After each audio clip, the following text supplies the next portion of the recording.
Hello and welcome to the Leaders Council podcast, the podcast for the people who run the country and the people who keep the country running. You join us on a sunny day here in the capital, and a week where we're not quite sure whether a global pandemic or Russian interference constitutes a greater threat to the country. I'm sure only time will tell on that one. I am your host, Scott Challoner, and in each episode, I look to bring together new perspectives on leadership. I'm delighted first and foremost to be joined on the programme today by Peter Clare.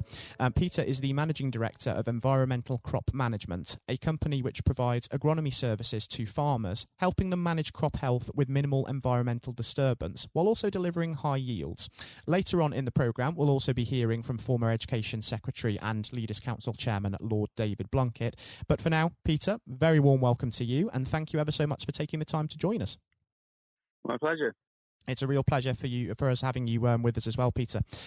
Reason we're here is to, of course, discuss your take on leadership first and foremost. So if we begin by taking that word leader aside and considering it in a bit more detail, I'm interested to understand what that word means to you and what you feel the role of a leader is. Well, leadership for me would be in two parts, really. Leadership of, we have a business as Environmental Crop Management, as the best crop protection company in the world, to provide the very, very best agronomy to farmers without damaging the environment. So leadership in terms of, we set the business up to help farmers, to lead them into better practices of integrated crop management and how to look after the environment whilst getting good crops. Within our business and the people that work for me, I would see myself as a leader as directing things, but really I would say that the people that work, I don't like the fact that I would never say people work for me. I always say they work with me. I see my position as a leader as sort of one of service to them to get the best out of them, whilst maintaining the sort of practices that I believe in that are the right things to do for the environment and also for farmers to provide good and safe food for the country. At the end of the day, as a company like us, one of our slogans is profitable crops safely, and the other one is we feed people. And I think it's been very easy for people to become very, very disconnected from where their food comes from. They're also very disconnected from how it's grown. And I don't realise the care that farmers take in terms of looking after the environment, in providing good priced food, which is very, very safe, which is there available all the time. And it just becomes, people just assume the food will always be there. Well, if our industry is a crop protection industry, we see there are weeds, pests and diseases that put our food at threat every day of the year. And our industry caters for that and prevents the losses that would occur if we didn't do what we did and look after the crops. And when we speak of the environment as well, that is an issue that's really been brought to the fore by, interestingly enough, the COVID-19 situation that everybody's talking about at the moment, isn't it? Because the reviews of our working practices, the fact that people are no longer commuting into cities to work in their customary workplaces, it's brought a whole new sort of light on the whole issue of sustainability, environmental friendliness. So that's one important thing. But also, it's important in the sense that environmental challenges are one of the greatest issues that the agricultural industry faces at the moment, isn't it? It definitely is. Climate change has created a situation in the last few years where we get periods of sort of extremely extended periods of weather that are not conducive to crop growth. We had the wettest autumn, which prevented the planting of winter wheat, which is the main arable crop in the UK. So this was the lowest planting on record this last autumn because it physically could not be planted into the ground because it was too wet. We then went into a very wet spring, and then we went into a very dry period, which was exceptionally dry, which damaged some of the spring sown crops. So climate change is something as a business we won a Green Apple Award, which was presented at the House of Commons on mitigating climate change in terms of how you actually grow crops. So you actually grow crops, you grow bigger crops using the environmental change, but and then reducing the actual, you can reduce the carbon dioxide footprint of crops with new techniques that we've developed. So, yeah, the environmental thing and the climate are all sort of one and the same. We're seeing pests and diseases which 15 years ago would not have been in the northwest of England, but have moved further north as the climate's warmed up. So farmers face severe challenges with the climate changes that we're seeing at the moment. Exactly right. And as well as that, I suppose juggling this issue with the disruption caused by COVID has been a real challenge as well. Of course, given the nature of the work that you do, I can imagine that working practices have sort of been to a degree normal service, but have you had to sort of adapt in any way? The COVID situation, we've the agronomist, of which I am an agronomist, which is basically a crop doctor or an agricultural scientist. We've not been in direct contact with the farmers where we would have been. So we've walked the fields, which is what we do every day. We examine the crops to see what treatments that they need. So we've been doing that, but not seeing the farmers directly. Or obviously, it'd be more than 2 meters. Usually, we're just shouting across the yard to each other. And then the goods have been delivered. The logistics of getting the materials that we sell, the crop protection materials. It's been an unbelievable achievement that we've continued to, from our suppliers, the big multinational companies such as BASF, Bayer, Corteva. They have managed to keep the stocks of materials coming. We've got them onto farm. We've run our business so that the drivers, that when they're actually filling the vans and things up in the morning, they don't see each other. They stagger things like that. But we operate in what is already a socially distanced industry. People are quite isolated. Farmers are quite isolated. So in many respects, the impact has not been all that great on our business. But the logistics of getting the materials that we need from our suppliers and then onto farm, that's been a challenge, but it's one that we've risen to. And obviously with farming, it's an essential industry. Crops keep growing, cows need milking, cattle grow and meat is made into meat. So all these things just occur that you can't stop. There's no turning off agriculture. It continues anyway. There's no way it could be turned off because we all need to eat. I mean, if you look at food security, we're talking at any one time, there's only 7 days of food in the supply chain to actually go to people. People are amazed that it's such a short time. And if you think what happened with the toilet roll situation, as soon as people thought for some reason the lockdown toilet rolls were going to start, there were no toilet rolls. If people panicked into the food situation like that, there's only 7 days worth of food in the supply chain. So food security also is absolutely an enormous issue that needs to be addressed. And this idea that we can just import materials from the rest of Europe and the food zone, we don't need to do it for ourselves, is a nonsense. We saw people closing borders in Europe. That could have affected our food supply. As it happened, it didn't. But we need to be as self-sufficient as we can in the coming decades. We must do that. We must do that. Yes, exactly right. And I think when it comes to sort of the agricultural side of things as well, there's another looming challenge on the horizon, because we don't quite know at this point in time what the situation's going to be with a trade deal with the European Union as well. So what are your sort of views on what's going to come sort of at the end of the year? Because as well as dealing with sort of COVID, the climate emergency, there's also that to come on the horizon as well. So there's a lot to contend with at this point in time. For us in particular, because none of our suppliers actually come, the materials we use are actually made in Europe. So it's absolutely vital that post the Brexit situation, when it's sorted out, that there's frictionless trade with Europe, because we need to be able to get hold of the materials that we need. And also the frictionless trade works the other way in terms of if we're exporting fresh food out of this country or wanting fresh food brought into this country, there can't be delays because you've got a very, very perishable product. It's not something that you can just sit there and think, well, if it's there in a week, it doesn't matter. It matters things that deliver just in time, fresh. It's what everyone's used to. It's what we've been able to do so far. So it's absolutely essential that continues. Food supply, like I said, tends to be very, very much taken for granted, and people just think we turn up at the supermarket, that's where the food comes from. Well, it doesn't. The food comes from a man in a field planting seed, or a man on a farm growing cows, milking cows.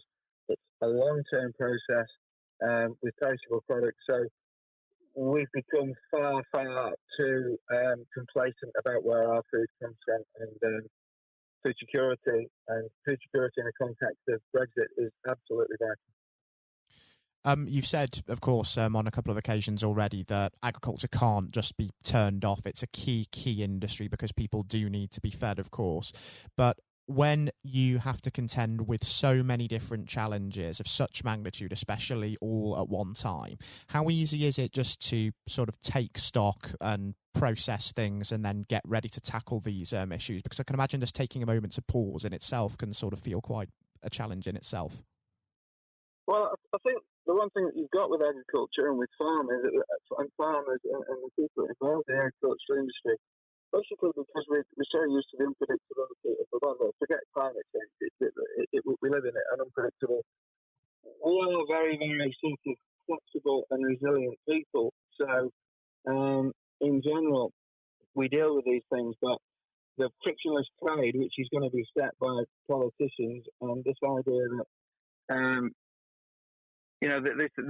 these are not cars that can be. We don't produce cars that can be put in a parking lot and left for a week. And like you said, the other issue, of course, is we're involved with a living process. The crops have to be put in at a certain time and are harvested at a certain time. So, if you're a dairy farmer, in terms of producing the milk, you're guessing the cow is pregnant at a certain stage to produce milk a year later or two in a cycle. So, all these things will have to be taken into consideration to do with any trade deals or the rules and regulations of how farming is to continue. If you look back in history, shortage of food has caused some of the most calamitous political problems the world has ever seen. If you look at potato blight in Ireland, so basically a potato blight, a fungus in Ireland, some hundreds of years ago, causes devastation to a population, followed by all the political ramifications of that. So the idea that food production and politics are separate is a nonsense. 3 or 4 years ago, there were shortages of food in parts of the Middle East and shortages of maize in Mexico, which led to food riots. The whole stability of society depends on there being an adequate food supply. And this idea that it can either be turned off and on and it's just there is just a nonsense. And politicians need to be made aware of that and realise how precarious really our food supply is. I think you raise an extremely important point there, and it's one that people tuning in should really, really take into consideration, I think, because I think you're completely right. We are very detached from where our food comes from, and a little bit of awareness does go a long way. Thinking about sort of what might come over the course of the next 12 months, of course, we can only really speculate at this point, but considering the scale of challenges on the horizon, what do you think is next for you, Peter, and for environmental crop management, and what do you ultimately hope to achieve over the next year? Well, I think hopefully this autumn it won't rain all autumn, so we'll get the crops out in normally. In terms of how the farming year will go, the farming year will go as it always has done because it is a natural process. Farming has to occur. We'll put the crops in when we should in the autumn. People will be milking cows and doing whatever. The one thing that we are looking towards now, which we have a research team at Manchester Metropolitan University and one at Lancaster University, is that we're actually looking at treatments on crops in the UK, treatments that would have, due to the climate and it being very, very dry in particular, we're looking at treatments that are used in the Middle East on treating crops here to get them to cope with the heat. And we've also been looking at treatments on crops where they're waterlogged. We've done a lot of research on waterlogging of crops. If the autumns are going to be very wet, the crops are going to be waterlogged. Then we've come up with a whole system to deal with waterlogged crops. In actual fact, unbelievably, when we started this research, there's hardly any research on waterlogged crops in the UK. So basically, we're looking to deal with the climate, how to get crops to grow under adverse conditions, because that's what our business is all about. Again, very often it's done with sort of nutritional materials, so they're not pesticides as such. We do those as well, but they are ways of helping the crop be managed so that it can survive more adverse conditions. Hopefully the Brexit thing will be sorted out by politicians and I mean, that's obviously hugely out of someone like mine's hands, but if people don't realise about food security, if they get this wrong, they will understand about food security, because one thing's for sure, any political party that cannot feed people is going to get kicked out. And like I said, with 7 days food in the supply chain at any one time, and that's at the moment with frictionless trade with Europe, any disruption to that is going to be absolutely disastrous for the country. Yeah, we'll continue farming, and we need politicians to allow us to continue farming in the way we have and provide good food for the public of Great Britain. I think there are some very, very important points to take away from that. You are completely right. I think if there are any slip-ups on this side of things, the consequences will become very, very clear before too long. And Peter, considering that it is only a case of speculation at this point in time as to what may happen, particularly with issues such as Brexit, I think it would actually be brilliant to catch up and have you back on the show in future just to see where we are at in a few months' time and just reassess the situation from there, particularly given how informative and insightful it's been having you join us today. Well, that'd be great. And also in terms of leadership, I sort of see a responsibility to... I don't come from a farming background originally. I don't.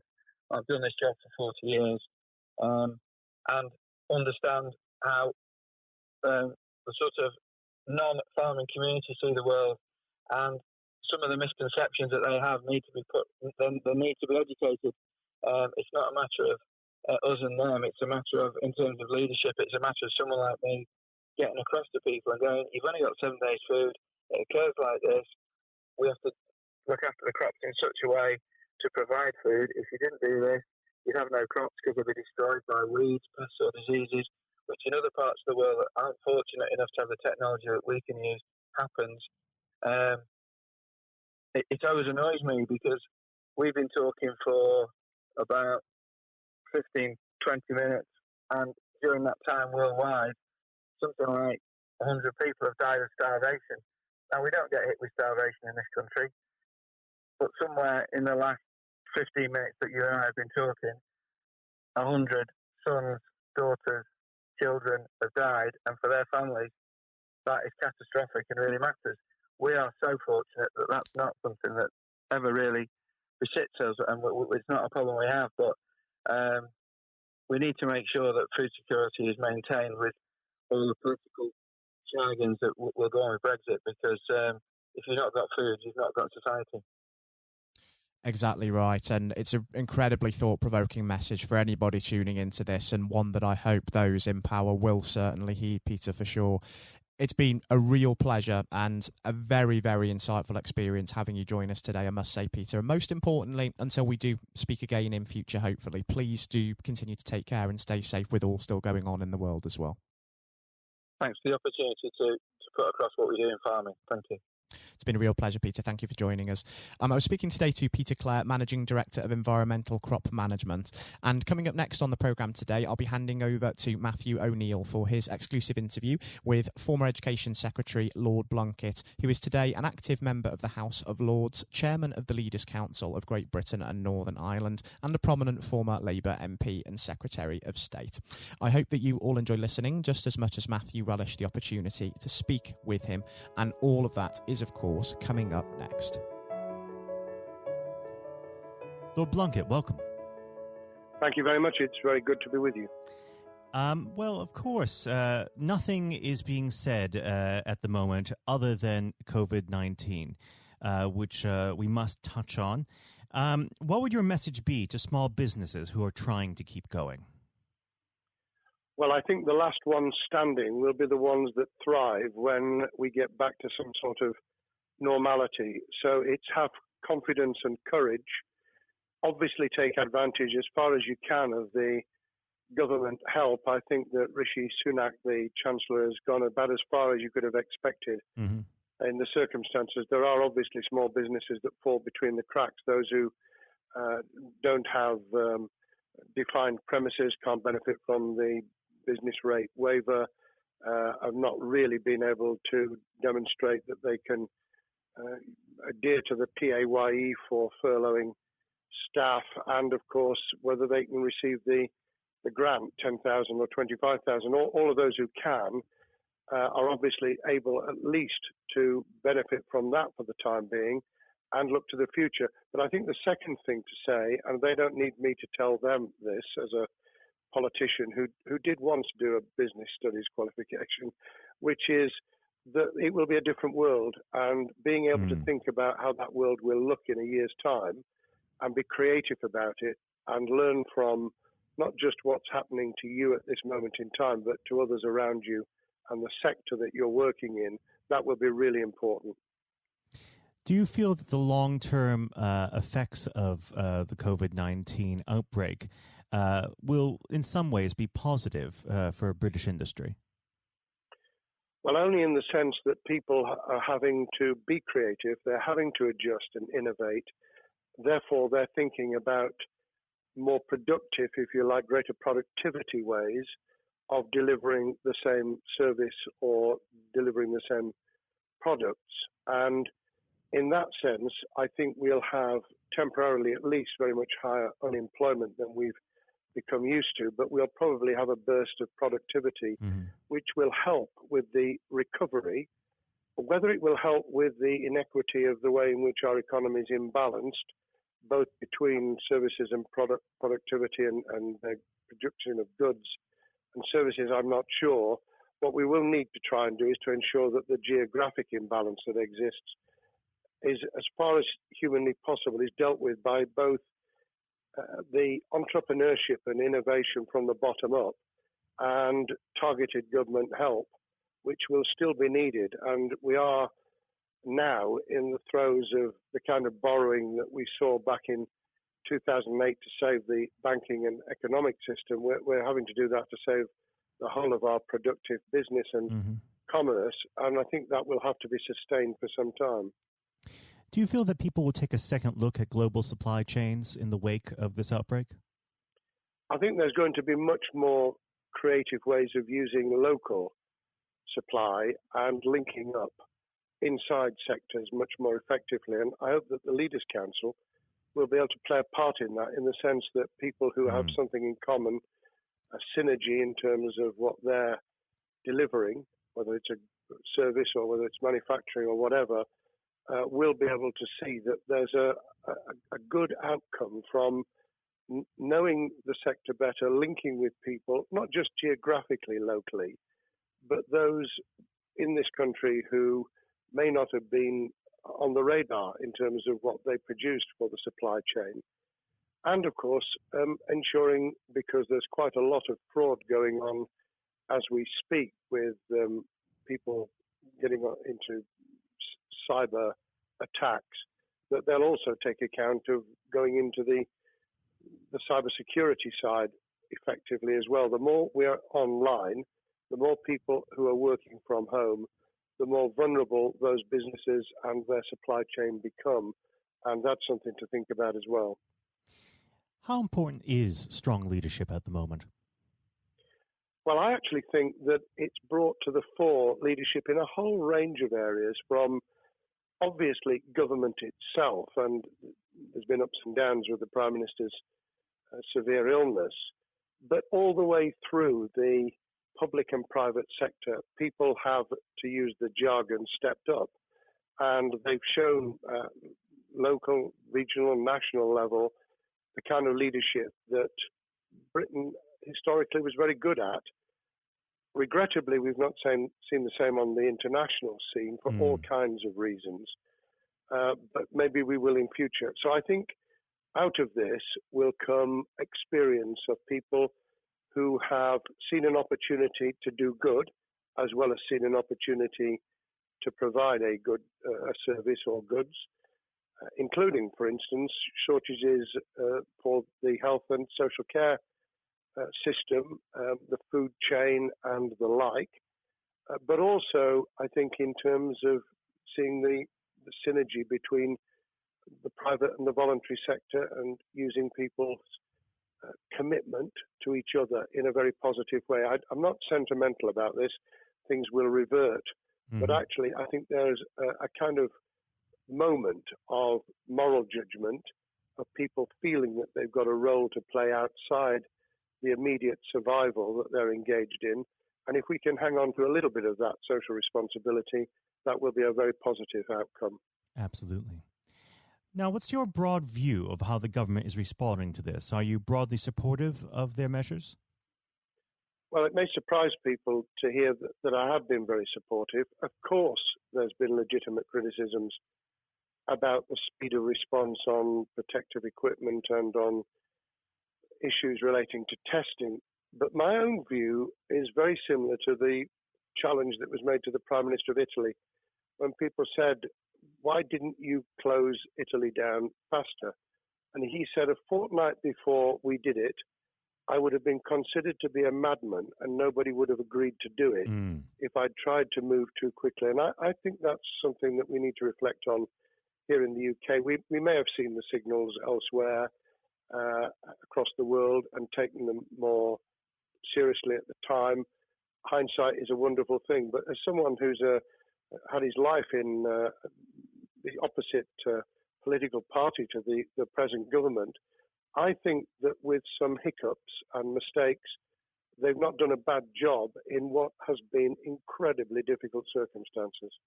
And you're absolutely right. In a liberal democracy that we live in, it's very difficult for people to swallow orders given to them from government.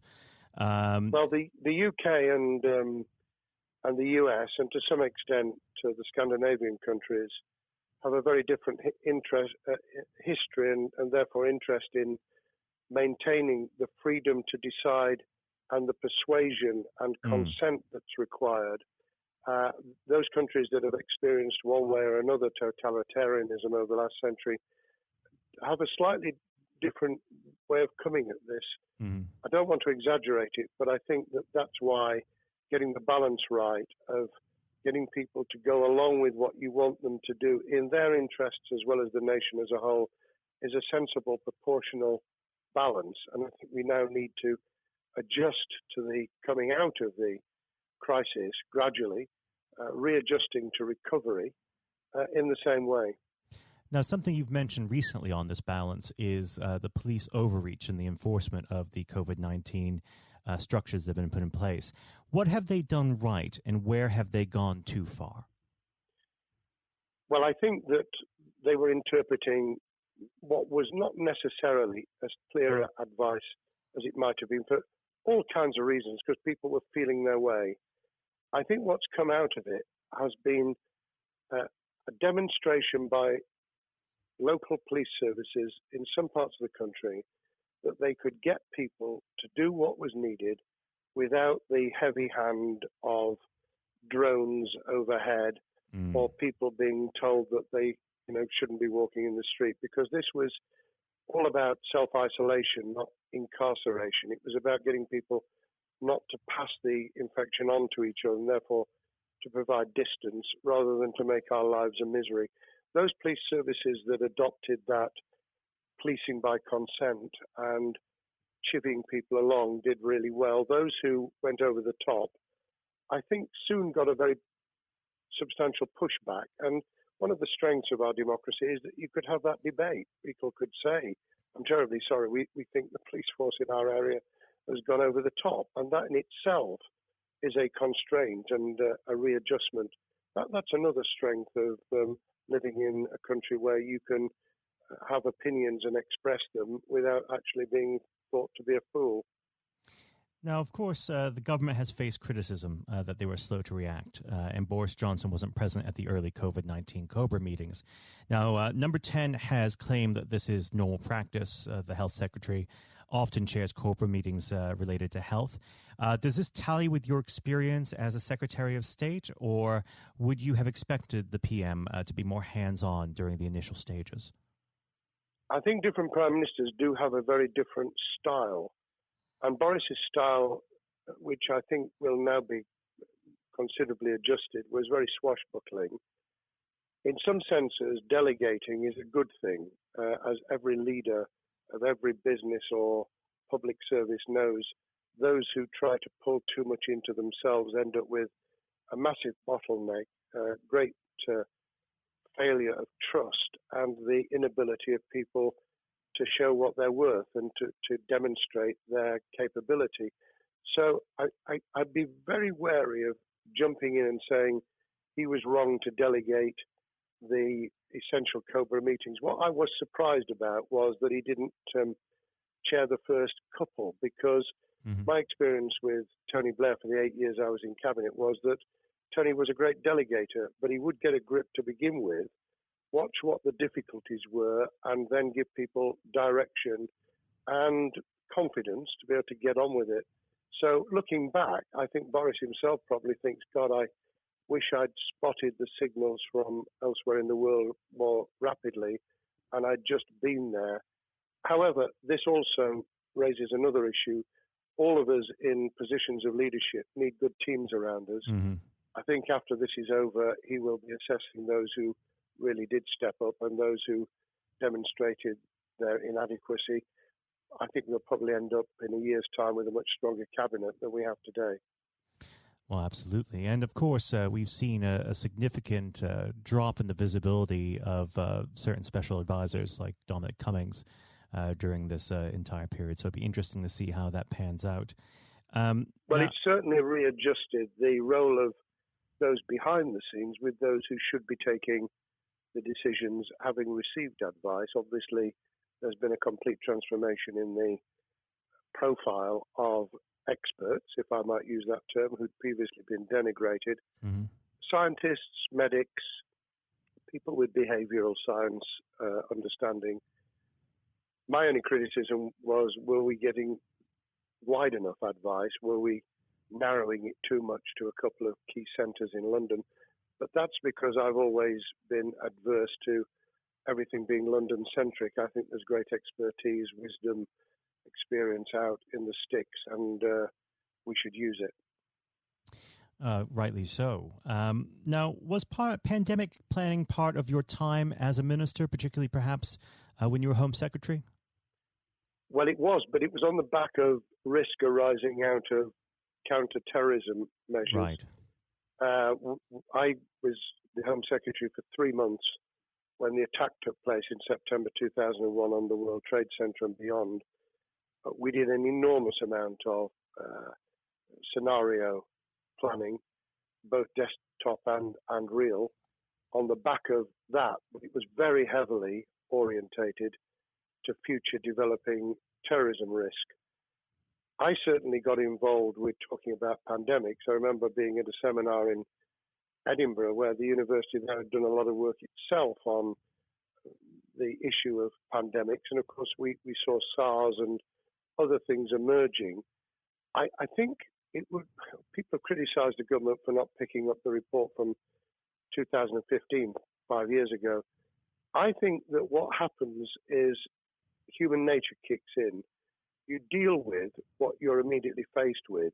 You can sponsor reports, and this is true of business planning, of course, as well, and scenario planning for what business continuity will look like, recovery plans for business, what will happen if there's a cyber attack, what happens if there's an energy shutdown.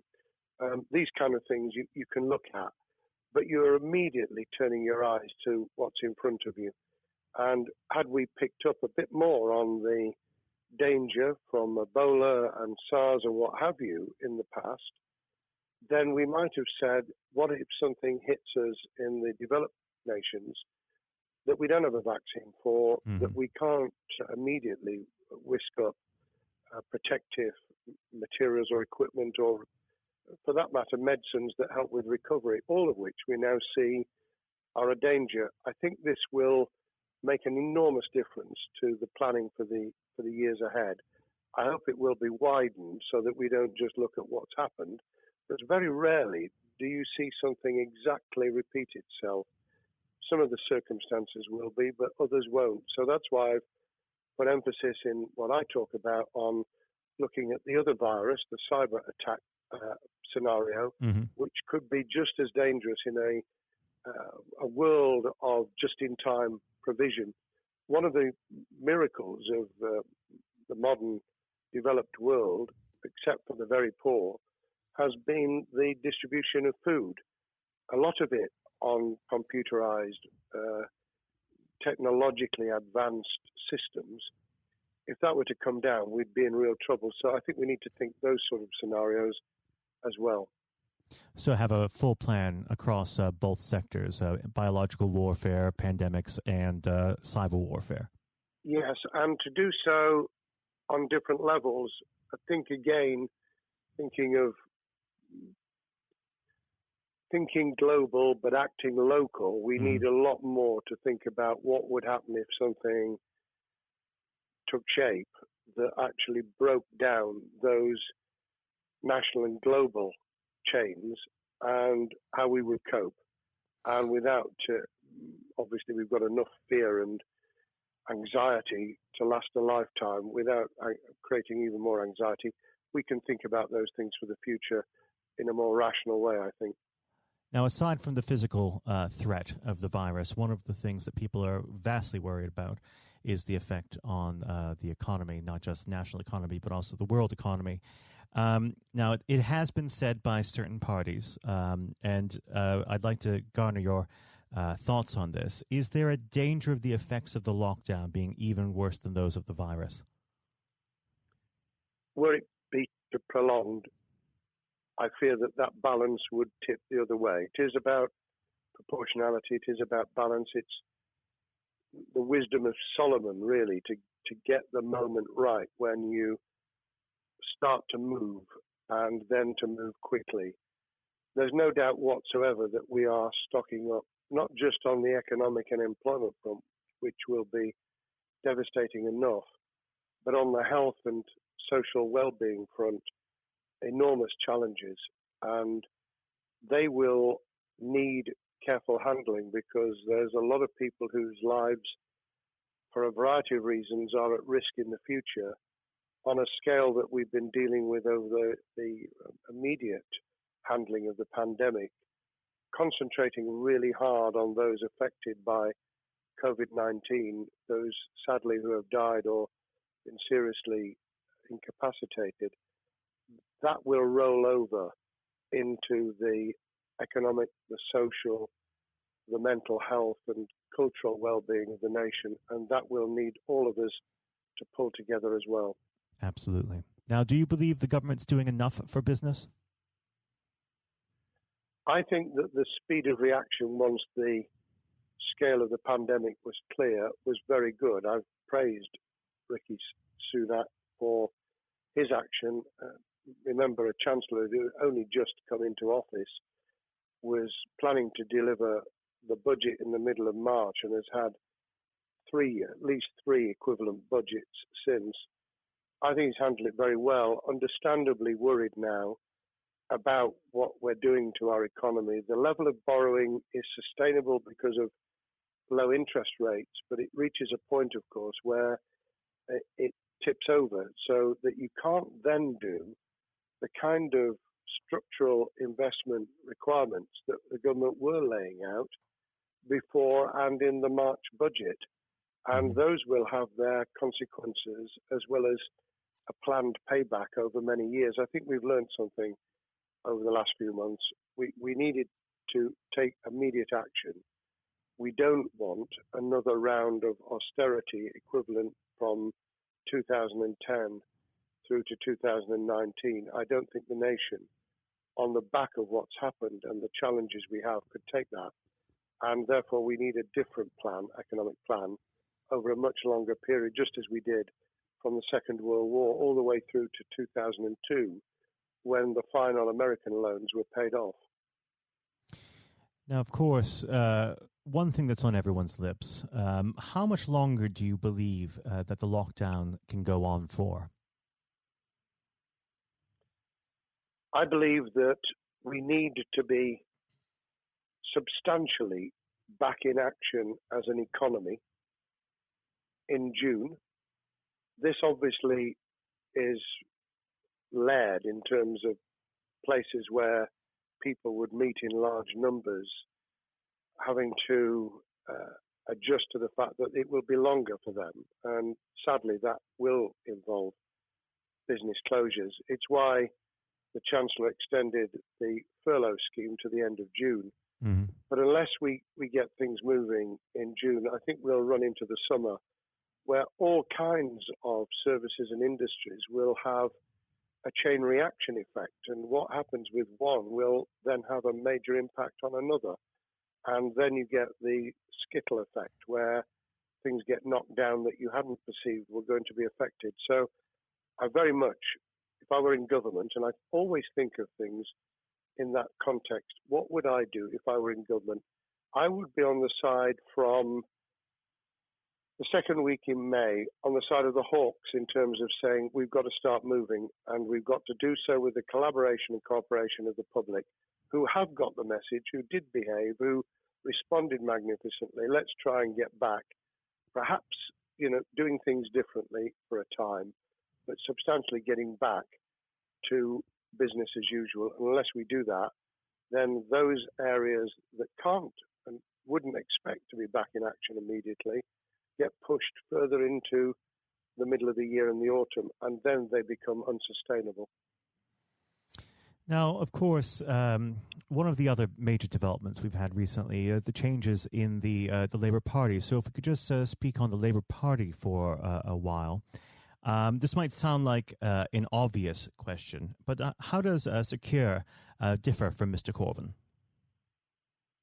Well, I'm biased because I believe the Labour Party has come out of 4.5 years of a black hole of a nightmare, where it neither represented a credible opposition nor an electable government, and the combination was to let those who supported the Labour Party and needed some of its policies let them down very badly. Sir Keir Starmer both is a highly intelligent, professional lawyer who, as Director of Public Prosecutions, led the service well, had to take difficult decisions at a time of austerity, understands the world beyond Labour members, but has been able to do business with those who originally supported Jeremy Corbyn and was able to command support from them. His creation of a balanced shadow ministerial team has been very encouraging. I supported Lisa Nandy, who he's made Shadow Foreign Secretary, because I thought she understood the north of England and the disaffected former Labour voters. But I believe that Sir Keir has taken on board those who have something really sensible to offer, and I believe he will be both a great leader of the opposition. More importantly, he will then present himself as a credible alternative Prime Minister. And all governments need an alternative government at their shoulder.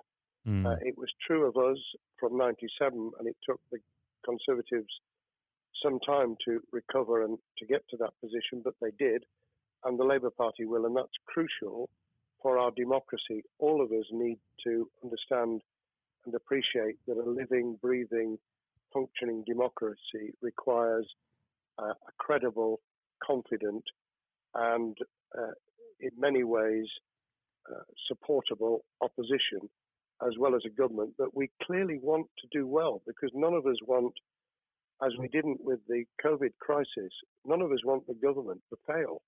We want to see our economy recover. We want our social well-being to be taken into account. We want to overcome deep-seated inequality and poverty, and we want to do it with enterprise and entrepreneurship and business playing their role. And that is about leadership nationally, locally, in the private and the public sector, people with ideas, with confidence, with the ability to pull teams around them, above all, to have some idea of what it is they want to achieve and a very good idea as to how to achieve it. Now, of course, one of the biggest problems Secure is facing will be tackling the party's anti-Semitism problem. There has been a recent internal report that has been quite damning. What's your response to that report, and what does Secure need to do in response? Well, there are two reports. One which is being produced by the Equality and Human Rights Commission, which he will, and has already indicated, will implement in full. The second was a leaked report put together by the supporters of Jeremy Corbyn, 800 pages of private interchanges on social media, which he has, Keir Starmer, set up an investigation to identify who did it, who leaked it, what the content was, does it have any salience and lessons for us, and where necessary, action will be taken. So I hope that as he moved very quickly to reassure the Jewish community, so he will be able to take the necessary steps to back up that reassurance with the kind of actions that says that this was a blight on a historic, great political party that all of us were ashamed of. We've been able to put that behind us and to move on to facing the future with confidence. What's the one key thing that Sir Keir needs to do to restore Labour as an election-winning party? I think Sir Keir Starmer's major challenge is to convince sceptical voters that Labour has not only reverted to a party that they can support because they can see it acting, developing, presenting as a credible alternative government, but also that the lessons have been learned from the fiasco from 2015 onwards. In other words, there have to be very clear signals of substantial change, not just the right words, not just reassurance that we're not going back to some of the crazier policies, but actually that we've understood why the electorate rejected those policies so substantially in December 2019. If people get that message, they'll understand that the Labour Party has changed, as it did in the 1980s and early 90s, to become the electable government with the greatest majority in historic majority, even greater than 1945, which I was privileged to be able to take advantage of in 1997 when I joined the cabinet. Now, I know what your answer is going to be to this question, but indulge me. Do you think Sir Keir has what it takes to be PM? Yes, I do. I think he has the background, he has the experience, he has the professionalism, he has the forensic mindset, and he has the confidence to have put a team around him which will ensure that it will work. And those elements are true of all leaders. Ideas, the ability to build a team, to have confidence in that team, and to be able to demonstrate leadership in practice, sometimes at the most difficult times. And, you know, the Leaders' Council, those sharing their thoughts with the kind of thing that we're doing now with a podcast, but also joining us in linking up in that network of people who can support and help each other and learn from each other. That is what needs to be done in politics as it needs to be done in business. Thank you very much indeed, Matthew. Well, thank you for coming on the program. It's been an absolute pleasure, and I look forward to speaking with you again. Thank you very much, and good luck to all those listening in what has been a nightmare scenario. Good luck for the future. Have courage, have confidence, and yes, listen to those who know more about business than I ever will. Thank you, Lord Plunkett. Thank you. This has been the Leaders' Council podcast. Thank you for celebrating excellence in leadership with us. I've been your host, Scott Challoner. Until next time, goodbye. Thank you for listening to our podcast. The views expressed within the podcast do not reflect the views of the Leaders' Council of Great Britain and Northern Ireland, its parent company or subsidiaries, members of staff, or other guests of any other person therein associated.